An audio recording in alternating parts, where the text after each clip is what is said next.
अच्छा दीपक भाई, ये लंडा बाजार जाने का भी एक तरीका होता है। हाँ हाँ। हम अक्सर लड़के जो लंडा बाजार जाते हैं ना, वो शॉर्ट्स पहने हुए, जीन्स टी शर्ट, चश्मा लगाए, उनको समझ में आ जाता है कि आप रेगुलर लंडा वाले नहीं हो। हाँ। वो महंगे रेट देते हैं। पैसे वाले। दीपक भाई आप कैसे जाते हो? मैं नॉर्मल जाता हूँ, क्योंकि मैं एक्चुअली हर साल चैरिटी भी करता हूँ विंटर में। हाँ। तो मैं चैरिटी को सपोर्ट करता हूँ जिसमें हम इन्फेंट से लेके 15 ईयर्स की एज तक बच्चों के कपड़े भेजते हैं गाँव। अच्छा। तो मैं तो अभी तुम्हें मेरे फेसबुक पे नज़र आ जाएगा, अगले हफ्ते मैं लंडा बाजार में बैठा हुआ हूँ, ब्लैंकेट्स खरीद रहा हूँ, बच्चों के जैकेट खरीद रहा हूँ, रॉम्पर खरीद रहा हूँ, तो मैं जुराबें मोटी खरीद रहा हूँ, ग्लव्स खरीद रहा हूँ, टोपियाँ खरीद रहा हूँ बच्चों के लिए। तो मेरे लिए बड़ा नॉर्मल है, मैं बड़ा ग्राउंडेड आदमी हूँ इस मामले में कि भले मैं बड़ी गाड़ी में घूमूँ लेकिन मेरे पाँव बिल्कुल ज़मीन पे होते हैं। बहुत सही बात। पाँव तो हमारे भी, हम कौन सा चांद पे रह रहे हैं, ज़मीन पे ही होते हैं। आजकल आप बोल रहे हैं बहुत साफ, हम कौन सा यूं चल रहे हैं, यूं चलते हम। बच्चे समझ गए हैं। दीपक भाई, आप एक वेल टू डू फैमिली से आए, आपके अब्बा एक माशाल्लाह लैंडलॉर्ड हैं, सिंध में आप लोगों का बड़ा नाम है। वो स्ट्रगल्स आपने नहीं देखी होंगी, ज़्यादातर लोगों ने देखी। जब आपसे कोई कहानी पूछता है तो आप भी कोई दर्दनाक कहानी सुनाते हैं, या आप कहते हैं नहीं भाई मेरे पास अल्लाह का दिया सब कुछ? नहीं, मैं रियलिटी वाली कहानी सुनाता हूँ कि मैंने मेहनत की, तो हर चीज़ मेहनत से ही होती है। सही बात। आप अपने माँ बाप से सिर्फ इतने ही पैसे मांग सकते हैं, आप क्या कहते हैं एक ही दुकान बना सकते हैं आप शुरू में। सही बात। और उसके बाद आपकी मेहनत के ऊपर डिपेंड करता है, क्लाइंट ऐसे तो नहीं आ जाता अंदर, ठीक है ना। काम अच्छा हो तो आएगा। अगर काम अच्छा होगा तो आएगा, नहीं तो पैसे बर्बाद करोगे। ठीक है। अब तो हमारे साथ भी वही है, सेम किस्सा। अच्छा, जिस तरह पेंटिंग्स में होता है, पेंटिंग का एक मैंने बड़ी डॉक्यूमेंट्रीज भी देखी हैं कि कीमतें कैसे बढ़ जाती हैं। बिल्कुल। ये लोग आपस में पहले खरीदते हैं, महंगी करते हैं, फिर इवेंचुअली इसको बेचते हैं। फैशन डिजाइनिंग में किसी फैशन डिजाइनर को महंगे कपड़े बेचने के लिए नेटवर्किंग कितनी इंपॉर्टेंट होती है?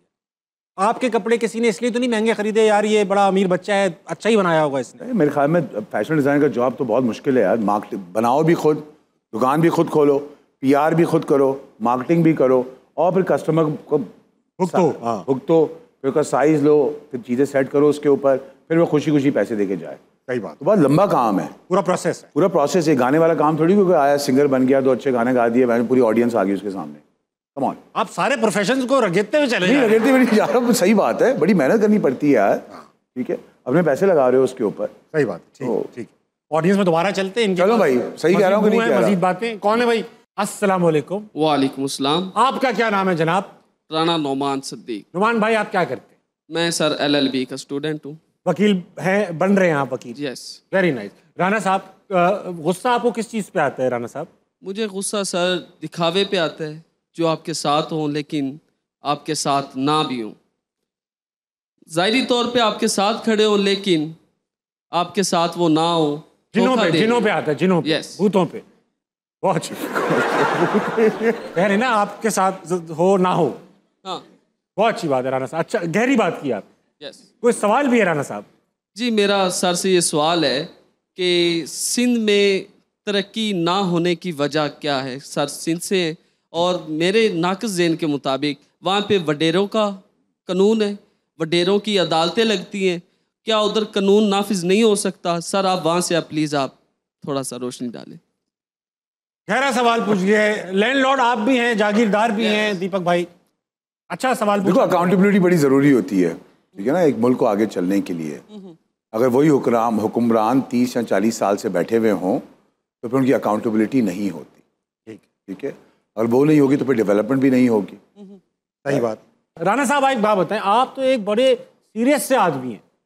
आप मैंने तो अदालतें सिर्फ फिल्मों में देखी हैं, तो जिस तरह वो जज को कहते हो ऑब्जेक्शन मी लॉर्ड, आप तो इतने नरम मिजाज आदमी, आप कैसे कहेंगे?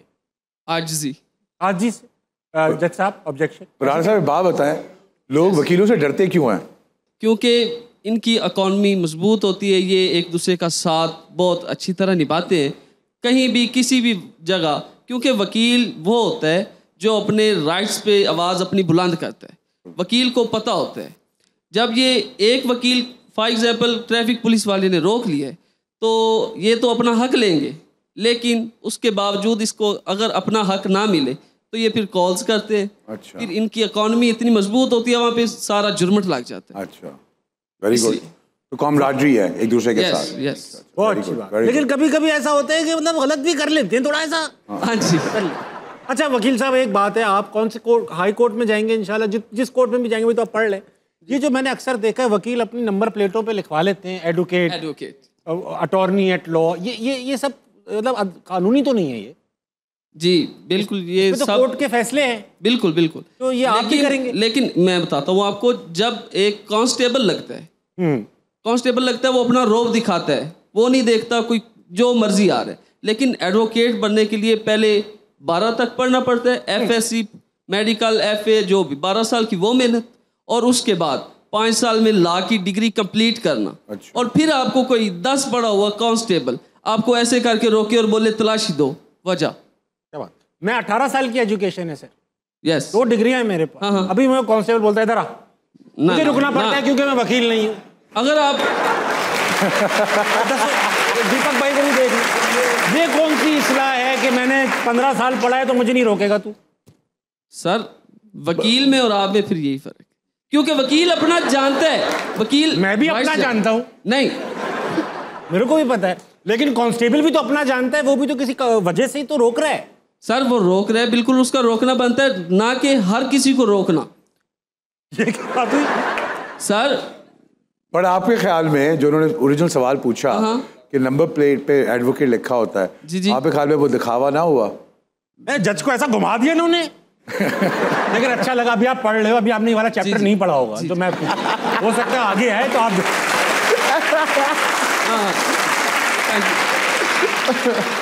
देखिए, इस मुल्क में ना किसी को भी कानून नहीं तोड़ना चाहिए, चाहे मैं हूं, आप हो, वकील हो, जज हो। जो कांस्टेबल रोक रहे हैं सही है तो रुक जाए, नहीं सही है तो सबको आवाज उठानी। हाँ सही बात, बिल्कुल ठीक। हो गया, माइक दे दिया आप। Court is adjourned. Court is adjourned.